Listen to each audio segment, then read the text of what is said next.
Bonjour, bonsoir, bonne nuit.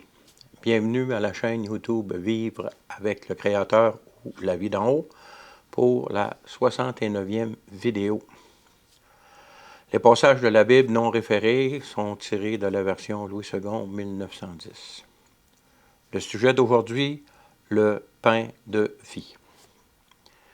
Jean 6, versets 32 à 40 nous disent « Jésus leur dit, en vérité, je vous le dis, Moïse ne vous a pas donné le pain du ciel, mais mon Père vous donne le vrai pain du ciel. » Ici, il fait référence à la manne que les Hébreux ont reçue durant le 40 ans dans le désert en ce qui concerne le pain du ciel. Donc, mais mon Père, Jésus ici parle de son Père, donc de notre Père à tous lorsqu'on est enfant de Dieu, vous donne le vrai pain du ciel. Verset 33. Car le pain de Dieu, c'est celui qui descend du ciel et qui donne la vie au monde. Et lui dire, Seigneur, donne-nous toujours ce pain. Jésus lui dit, je suis le pain de vie. Celui qui vient à moi n'aura jamais faim, et celui qui croit en moi n'aura jamais soif. Mais je vous l'ai dit, vous m'avez vu, et vous ne croyez point. Tous ceux que le Père me donne viendront à moi, et je ne mettrai pas dehors celui qui vient à moi. Car je suis descendu du ciel pour faire non ma volonté, mais la volonté de celui qui m'a envoyé. Or, la volonté de celui qui m'a envoyé, c'est que je ne perde rien de tout ce qu'il m'a donné, mais que je le ressuscite au dernier jour. La volonté de mon Père, c'est que quiconque voit le Fils et croit en lui ait la vie éternelle, et je le ressusciterai au dernier jour. Quel merveilleux texte!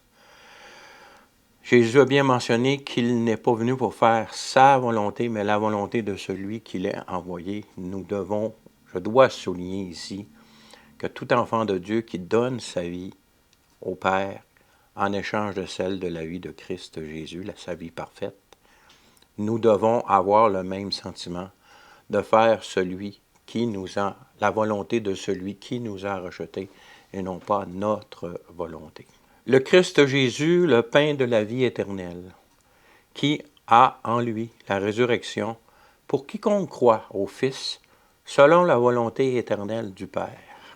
Voyez-vous ici comment on ne peut pas dissocier le Fils du Père, étant donné que le Fils fait toujours ce que le Père veut, et que le Père a envoyé le Fils afin que ceux qui croient en lui aient la vie éternelle. Parmi la nourriture que chaque être humain utilise pour maintenir sa vie physique, le pain est vraiment l'élément de base pour tous les peuples de la terre. Ce n'est pas pour rien que Jésus, lorsqu'il enseignait à ses disciples à prier, leur a dit de mentionner, lisons Matthieu 6, versets 9 à 11, « Voici donc comment vous devez prier. Notre Père, criait aux cieux, que ton nom soit sanctifié, que ton règne vienne, que ta volonté soit faite sur la terre comme au ciel. Donne-nous aujourd'hui notre pain quotidien. » On voit encore ici la référence que nous devons faire la volonté de celui qui nous a sauvés, comme Jésus a fait la volonté de celui qui l'a envoyé. Et que nous avons besoin de notre pain quotidien, donc de la présence de Jésus-Christ en nous, par l'Esprit Saint, qu'il nous a acquise par son sacrifice et sa résurrection, afin de payer pour tous nos péchés. On comprend bien pourquoi plusieurs personnes furent choquées parce que Jésus a affirmé dans Jean 6, versets 47 à 69, lisons, « En vérité, je vous le dis, celui qui croit en moi a la vie éternelle. Je suis le pain de vie. » Souvenons-nous que c'est Jésus ici qui parle. « Vos pères ont mangé la manne dans le désert et ils sont morts. C'est ici le pain qui descend du ciel afin que celui qui en mange ne meure point. Je suis le pain vivant qui est descendu du ciel. Si quelqu'un mange de ce pain, il vivra éternellement, et le pain que je donnerai, c'est ma chair, que je donnerai pour la vie du monde. » Là-dessus, les Juifs disputaient entre eux, disant, « Comment peut-il nous donner sa chair à manger? » Jésus leur dit, « En vérité, prenez note ici que Jésus dit souvent, en vérité, ça veut dire que c'est vraiment la vérité et la seule vérité. Donc, reprenons verset 53. En vérité, je vous le dis, si vous ne mangez la chair du Fils de l'homme, si vous ne buvez son sang, vous n'avez point la vie en vous-même.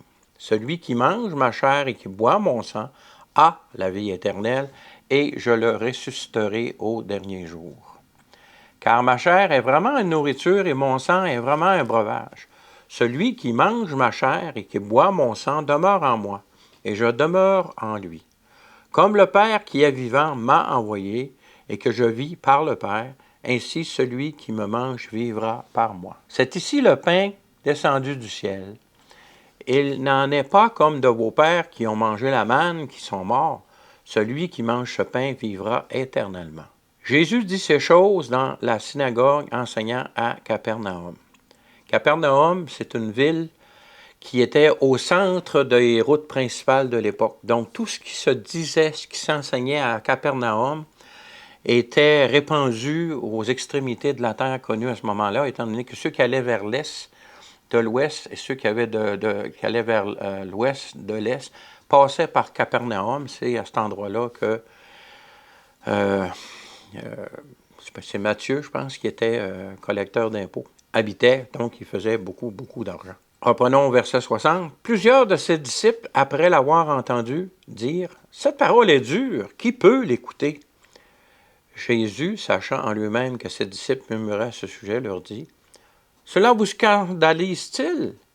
Et si vous voyez le Fils de l'homme monter où il était auparavant, c'est l'Esprit qui vivifie, la chair ne sert de rien. Les paroles que je vous ai dites sont esprit et vie. Mais il en est parmi vous quelques-uns qui ne croient point. » Notez ici que Jésus dit la vérité, mais que ses paroles sont esprit et vie. Beaucoup utilisent ce passage pour spiritualiser le reste de la Bible. Lorsque les paroles de vérité que Jésus dit sont esprit et vie, il le mentionne. Si ce n'est pas mentionné, les paroles qui sont écrites disent ce qu'ils veulent dire. Et vous n'avez pas à spiritualiser ou à légoriser ce qui est écrit dans la Bible lorsque ce n'est pas mentionné. Reprenons verset 64. « Mais il en est parmi vous quelques-uns qui ne croient point, car Jésus savait dès le commencement qui étaient ceux qui ne croyaient point et qui était celui qui le livrera. » Et il ajouta, « C'est pourquoi je vous ai dit que nul ne peut venir à moi si cela ne lui a été donné par le Père. » Dès ce moment, plusieurs de ses disciples se retirèrent et n'allèrent plus avec lui. Jésus donc dit aux 12, « Et vous, ne voulez-vous pas aussi vous en aller? » Simon-Pierre lui répondit, « Seigneur, à qui irions-nous? Tu as les paroles de la vie éternelle. Et nous avons cru et nous avons connu que tu es le Christ, le Saint de Dieu. » Souvent, dans notre cheminement de vie chrétienne, on accepte le salut. Le Seigneur nous libère de choses dont on veut être libéré. Mais il vient un moment donné où le Seigneur veut nous libérer de choses qu'on affectionne. Et les paroles du Seigneur envers nous à ce moment-là sont claires. Ils peuvent être pris comme difficiles, puis c'est comme nous le voyons dans le passage qu'on vient de lire, plusieurs choisissent ce moment-là pour abandonner le Seigneur parce que ce que le Seigneur leur demande dans leur vie personnelle, ils le trouvent trop difficile. Mais souvenons-nous ce que Pierre a dit ici, au verset 68. « Seigneur, à qui irions-nous? Tu as les paroles de la vie éternelle. » Est-ce que nous croyons, est-ce que nous connaissons que le Christ est le Saint de Dieu? Je vous laisse à votre propre réflexion. Maintenant, posons-nous une question. Est-ce que Jésus a toujours été le pain de vie? Nous savons que Jean, inspiré par l'Esprit, nous dit dans Jean 1, « Au commencement était la parole, et la parole était avec Dieu. Et la parole était Dieu. Elle était au commencement avec Dieu. Toutes choses ont été faites par elle, et rien de ce qui n'a été fait sans elle. » Ce passage nous confirme que Jésus est la parole de Dieu de toute éternité, car il est lui-même Dieu, et que toutes choses ont été créées par lui. Le passage suivant que nous allons lire nous informe que tout est aussi maintenu en existence par lui. Nous voyons ça à Apocalypse 4, verset 11. « Tu es digne, notre Seigneur et notre Dieu, de recevoir la gloire et l'honneur et la puissance, car tu as créé toutes choses, et c'est par ta volonté qu'elles existent et qu'elles ont été créées. Ici, on a deux événements. La création qui est un événement passé et l'existence qui est au présent. C'est par ta volonté qu'elle existe. Donc, le Seigneur Jésus-Christ a créé l'univers et c'est par sa puissance qu'elle continue à exister. Vous n'avez pas le choix. Vous dépendez de Dieu, du Créateur, pour votre existence. Allez-vous mépriser ce qu'il est et finir loin de lui dans le lac de feu, selon votre désir? Ou allez-vous prendre en compte son existence et choisir de l'aimer, même si vous ne comprenez pas tout, même si vous avez plein de questions? Faites un choix judicieux. Revenons à une partie du texte de Jean 6. Donc Jean 6, versets 50 et 51. C'est ici le pain qui descend du ciel, afin que celui qui en mange ne meure point. Je suis le pain vivant qui est descendu du ciel. Si quelqu'un mange de ce pain, il vivra éternellement. Et le pain que je donnerai, c'est ma chair que je donnerai pour la vie du monde. L'affirmation au verset 51 nous informe que le pain de vie est la chair de Jésus qu'il donnera pour le monde. Comme pour le pain de ce monde que nous mangeons chaque jour, le pain de vie doit lui aussi être fait à partir de graines de céréales broyées pour devenir de la farine et pour être ensuite mélangé à d'autres ingrédients pour former une pâte qui doit lever pendant un certain temps avant de passer dans un four pour finalement devenir le produit final utile à nous garder en vie. Comme Jésus l'a dit tout à l'heure dans ce que nous avons lu, que ses paroles sont esprit et vie, les céréales ici, c'est Jésus le Christ, c'est le corps du Christ lui-même, qui vont être broyés par tout ce qu'il doit subir avant la crucifixion, la mort et la résurrection, qui est le sceau d'approbation du Père de son acte expiatoire pour payer pour nos péchés. Le passage suivant nous parle du processus de la fabrication du pain de vie d'une façon concrète.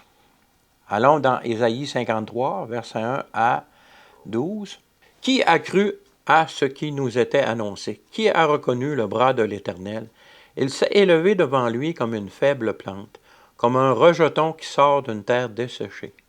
Il n'avait ni beauté ni éclat pour attirer nos regards, et son aspect n'avait rien pour nous plaire. Méprisé et abandonné des hommes, homme de douleur et habitué à la souffrance, semblable à celui dont on détourne le visage. Nous l'avons dédaigné, nous n'avons fait de lui aucun cas. Cependant, ce sont nos souffrances qu'il a portées, c'est de nos douleurs qu'il s'est chargé. Et nous l'avons considéré comme puni, frappé de Dieu et humilié. Mais il était blessé pour nos péchés, brisé pour nos iniquités. Le châtiment qui nous donne la paix est tombé sur lui, et c'est par ses meurtrissures que nous sommes guéris. Nous étions tous errants comme des brebis, chacun suivait sa propre voie, et l'Éternel a fait retomber sur lui l'iniquité de nous tous. Il a été maltraité et opprimé. Il n'a point ouvert la bouche, semblable à un agneau qu'on mène à la boucherie, à une brebis muette devant ceux qui l'attendent. Il n'a point ouvert la bouche. Il a été enlevé par l'angoisse et le châtiment. Parmi ceux de sa génération, qui a cru qu'il était retranché de la terre des vivants et frappé pour le péché de mon peuple?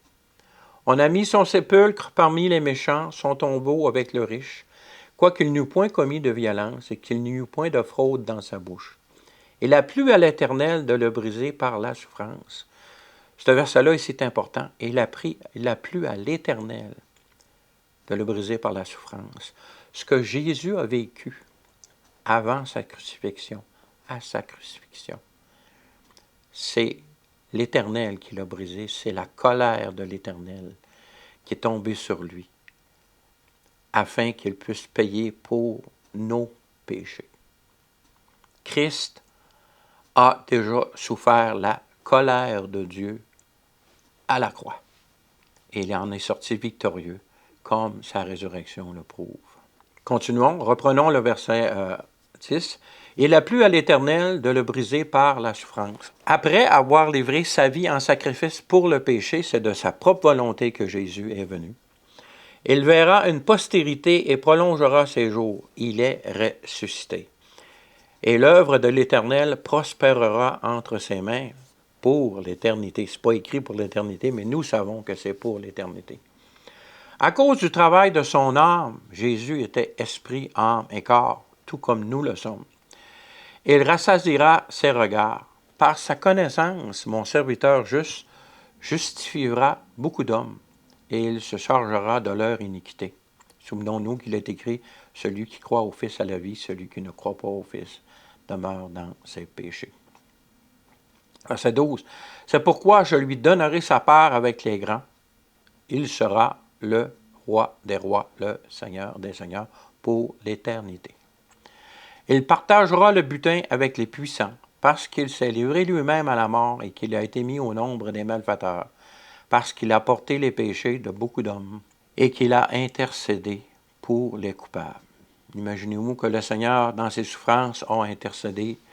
Sur la croix, il a dit, « Seigneur, Père, pardonne-leur, car ils ne savent pas ce qu'ils font. » Et il le fait encore parce qu'il est assis maintenant à la droite de Dieu en toute gloire et il intercède pour son peuple, pour ses enfants, de toute langue, de tout peuple, de toute nation. Juste avant que Jésus ait subi le processus de la céréale broyée, on parle de ses souffrances avant et à la crucifixion. Donc, la céréale broyée, afin de pouvoir lier ensemble tous les autres éléments nécessaires pour la formation de la pâte qui doit lever pendant un certain temps avant de passer au four afin de donner le produit fini. Il donna à ses disciples une cérémonie commémorative afin qu'ils gardent vivante sa promesse de son retour comme roi des rois dans le royaume des cieux. Allons voir à Marc 14, versets 22 à 25. Pendant qu'ils mangeaient, Jésus prit du pain et, après avoir rendu grâce, il le rompit et leur donna en disant, « Prenez, ceci est mon corps. » Il prit ensuite une coupe et, après avoir rendu grâce, il la leur donna et ils en burent tous. Et il leur dit, « Ceci est mon sang, le sang de l'alliance qui est répandu pour plusieurs. Je vous le dis en vérité, je ne boirai plus jamais du fruit de la vigne, jusqu'au jour où je le boirai nouveau dans le royaume des cieux. » Merveilleuse promesse. Jésus ici annonce son retour à ce que nous appelons maintenant la Sainte Seine. Nous trouvons aussi dans Jean des détails supplémentaires liés à cette merveilleuse promesse. Comme vous pouvez voir, aujourd'hui, nous regardons plusieurs textes dans l'Ancien et dans le Nouveau Testament. Cela nous montre l'unicité de la parole de Dieu d'un couvert à l'autre, du livre de la Genèse au livre de l'Apocalypse. Nous avons aujourd'hui dans cette vidéo, un résumé d'une vérité essentielle de la parole de Dieu, c'est-à-dire que le salut est en Jésus-Christ et en lui seul. Mais nous voyons que ce message est dans toute la Bible, du début jusqu'à la fin. Donc, lisons ces détails supplémentaires à Jean 14, versets 1 à 3. « Que votre cœur ne se trouble point. Croyez en Dieu, croyez en moi. Il y a plusieurs demeures dans la maison de mon Père. Si cela n'était pas, je vous l'aurais dit. » C'est quasiment dire ici en vérité, mais d'une autre façon. « Je vais vous préparer une place.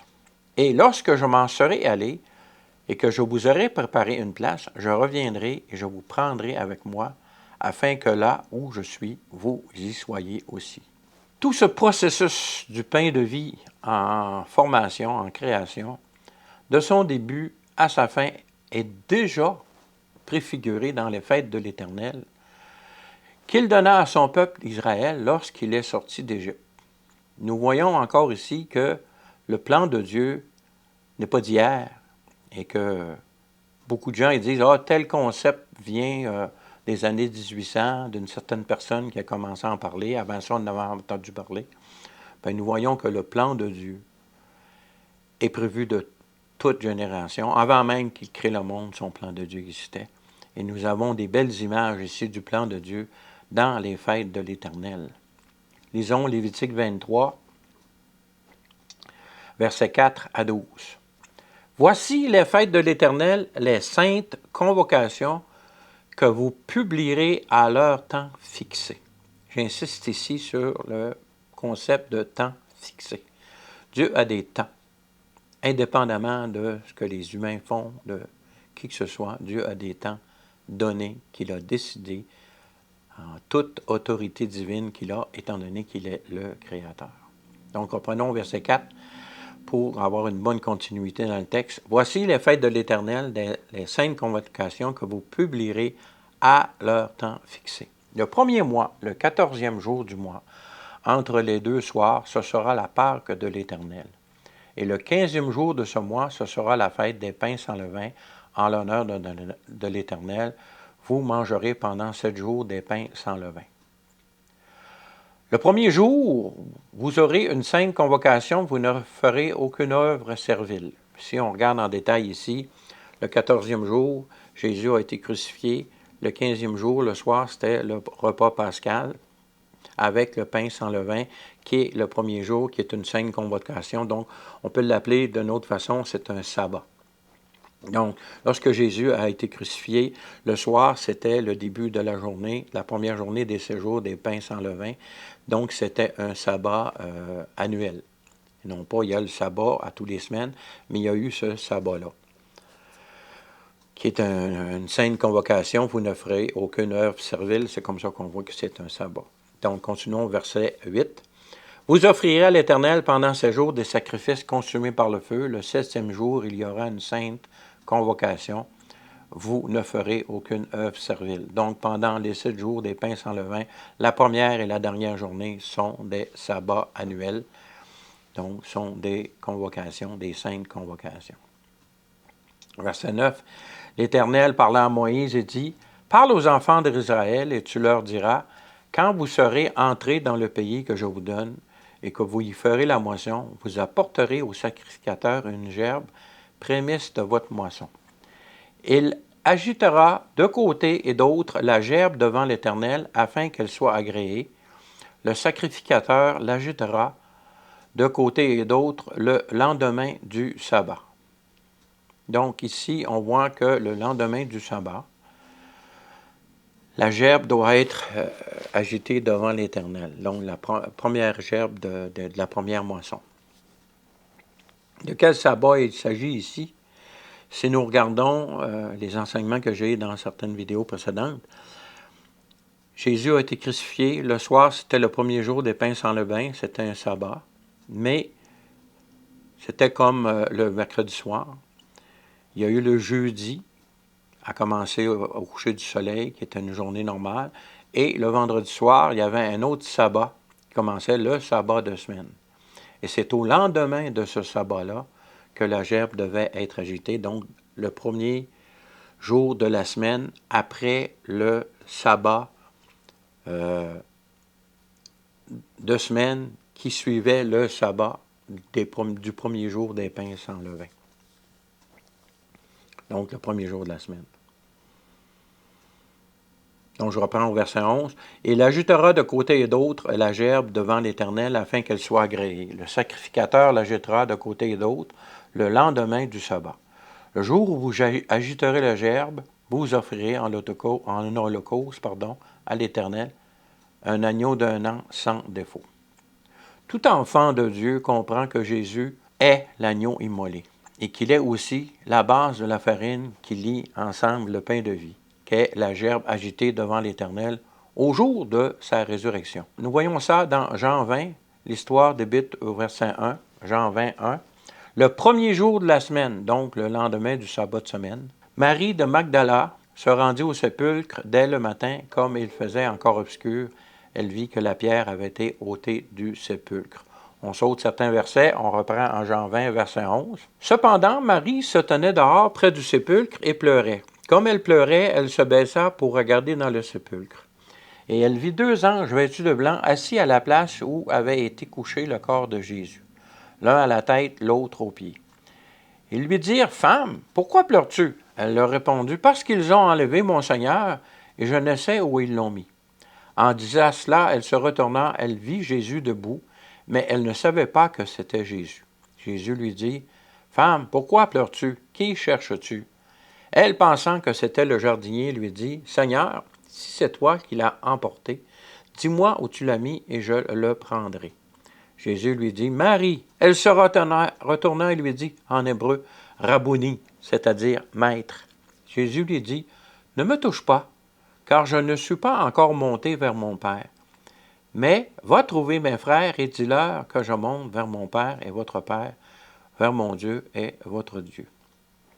Ici, nous avons la symbolique de la gerbe agitée devant l'Éternel. Nous avons ici que Jésus doit aller au ciel pour après sa résurrection, pour déposer son sang versé sur l'autel céleste, afin d'accomplir l'expiation de tous les péchés de tous ceux-là qui croiront en lui.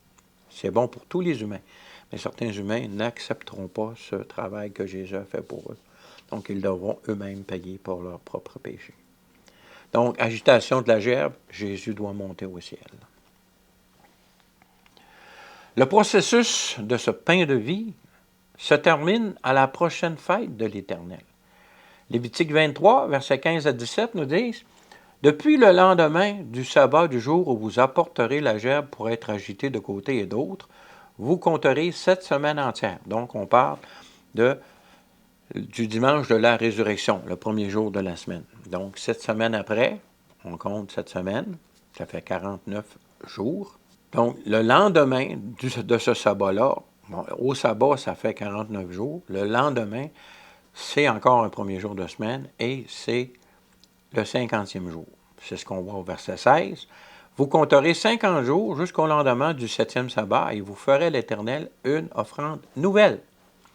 Vous apporterez de vos demeures et non pas, c'est pas les prêtres ici, c'est les Israélites qui doivent amener de leur demeure 2 pains pour qu'ils soient agités de côté et d'autre.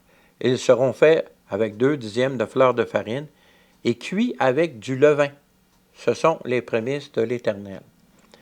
Lorsque la gerbe a été agitée, au premier jour de la semaine suivant le sabbat, le premier sabbat de semaine qui suivait le premier sabbat des séjours de pain sans levain, il y avait sans levain. Le levain est souvent pris comme le péché. Jésus devait être sans péché, c'est ce qu'il a été. Il n'a commis aucun péché, il a servi de sacrifice et il est ressuscité. Mais ici, à cette fête-là, c'est des pains avec du levain, donc c'est un pain comme nous, on le mange couramment, en tout cas ici au Québec. On ne parle pas de pain pita, là, on parle d'un pain comme il y a sur l'image de cette vidéo, la miniature de cette vidéo. De quel levain est-il question ici, puisque ce sont des pains qui doivent être ajustés? Bien, si on regarde l'enseignement complet de la parole de Dieu, nous pouvons assimiler le levain de ces pains agités devant l'Éternel, donc qui doivent être enlevés au ciel, comme la gerbe, pratiquement parlant, je parle, comme la gerbe qui était agitée devant l'Éternel, Jésus l'a vécu en pratique. Donc, il y a un groupe de personnes ou des groupes de personnes que représentent ces pains, qui doivent être agités devant l'Éternel, qui doivent être enlevés au ciel. Mais le levain qu'il est question ici, étant donné que ce pain est offert à l'Éternel et doit monter au ciel, nous pouvons facilement en conclure que c'est le fruit de l'Esprit que nous trouvons dans Galates 5, versets 22 à 25. Mais le fruit de l'Esprit, c'est l'amour, la joie, la paix, la patience, la bonté, la bénignité, la fidélité, la douceur, la tempérance. La loi n'est pas contre ces choses. Ceux qui sont à Jésus-Christ ont crucifié la chair avec ses passions et ses désirs. Si nous vivons par l'Esprit, marchons aussi selon l'Esprit. Donc, ce levain ici, dont il est question dans ces pains qui seront offerts devant l'Éternel, c'est le Saint-Esprit lui-même qui cultive ses fruits comme le levain fait gonfler la pâte pour enfin pouvoir être cuite et devenir épais. Donc, l'agitation des 2 pains devant l'Éternel, en pratique, reste encore à venir. Jésus est déjà monté au ciel, il est même revenu enseigner ses disciples pendant 40 jours, et puis il est remonté au ciel. Mais l'expiation des péchés avait déjà été faite parce que son sang a été versé, son corps a été glorifié, et il est revenu enseigner pendant 40 jours avec son corps glorifié. Souvenez-vous, il passait au travers des murs, il pouvait manger même. J'ai hâte d'avoir le mien. Je ne sais pas pour vous, mais j'ai hâte d'avoir le mien. Je suis sûr que ça va être au-delà de ce que mon petit cerveau actuel peut imaginer. Donc, quand se produira l'agitation de ces pains, donc l'enlèvement de ces deux pains vers l'Éternel, on peut voir ça dans 1 Thessaloniciens chapitre 5, versets 13 à 17, donc 1 Thessaloniciens 5, versets 13 à 18. Nous ne voulons pas, frères, que vous soyez dans l'ignorance au sujet de ceux qui dorment, afin que vous ne vous affligiez pas comme les autres qui n'ont point d'espérance. Car si nous croyons que Jésus est mort et qu'il est ressuscité, nous croyons aussi que Dieu ramènera par Jésus et avec lui ceux qui sont morts. Voici en effet ce que nous vous déclarons d'après la parole du Seigneur. Ça ne vient pas de n'importe qui, c'est la parole du Seigneur. Donc, c'est en vérité, il nous le dit. Donc, d'après la parole du Seigneur, nous les vivants, restés pour l'avènement du Seigneur, nous ne devancerons pas ceux qui sont morts. Car le Seigneur lui-même a un signal donné à la voix d'un archange et au son de la trompette de Dieu, descendra du ciel et les morts en Christ ressusciteront premièrement. Nous avons ici notre premier pain. Et ensuite, nous, les vivants qui sont restés, nous serons tous ensemble enlevés avec eux sur les nuées à la rencontre du Seigneur dans les airs. Ainsi, nous serons toujours avec le Seigneur. Donc, ceux qui seront vivants lorsque l'enlèvement du corps de Christ de sur cette terre sera fait. Leur corps sera transformé et ils seront enlevés. C'est le deuxième pain agité devant l'Éternel, symboliquement lors du jour de la Pentecôte, tel que prescrit dans le Lévitique chapitre 23, au temps donné, au temps prévu du Père.